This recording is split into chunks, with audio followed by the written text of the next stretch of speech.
અમદાવાદના સુભાષ બ્રિજના ડિમોલેશનને લઈને મહત્વના સમાચાર સામે આવ્યા। બ્રિજના પિલરમાં સિમેન્ટ કોન્ક્રીટ સ્પોલિંગની સમસ્યા જોવા મળતા નિષ્ણાંતોએ સ્થળ તપાસ કરી। નિષ્ણાંતોના રિપોર્ટ મુજબ પિલર્સની મજબૂતી 53 વર્ષ જૂની થઈ ગઈ છે। લાંબા ગાળાની સુરક્ષા માટે જૂનું સ્ટ્રક્ચર સંપૂર્ણપણે દૂર કરીને નવો બ્રિજ બનાવવાની ભલામણ કરાઈ। હાલ અમદાવાદ મ્યુનિસિપલ કોર્પોરેશન દ્વારા કોસ્ટ, ટાઈમલાઈન અને નવી ડિઝાઇન બાબતે ટેકનિકલ પ્રક્રિયા હાથ ધરવામાં આવી રહી છે।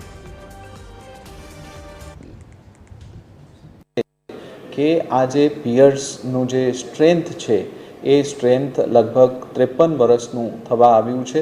એટલે એમને અગર નવા સુપરસ્ટ્રક્ચર અને ઓલ્ડ જે સબસ્ટ્રક્ચરનો ઉપયોગ કરીએ તો એ 100 યર ડિઝાઇન ટાઈમલાઈન જે છે એમાં પ્રોબ્લેમ આવી શકે। એટલે એના અનુસંધાને આ તમામ એક્સપર્ટ્સના ઓપિનિયન સર્વસંમતિથી એવું છે કે જે જૂના પિયર્સ છે, જૂના જે સબસ્ટ્રક્ચર છે એને કમ્પ્લીટલી રિમૂવલ કરીને એના ઉપર બ્રિજ બનાવવામાં આવે તો લાંબા ગાળા માટે આ ખૂબ ઉત્તમ નિર્ણય હશે। એ પ્રકારનું એક ઓપિનિયન આવ્યું છે।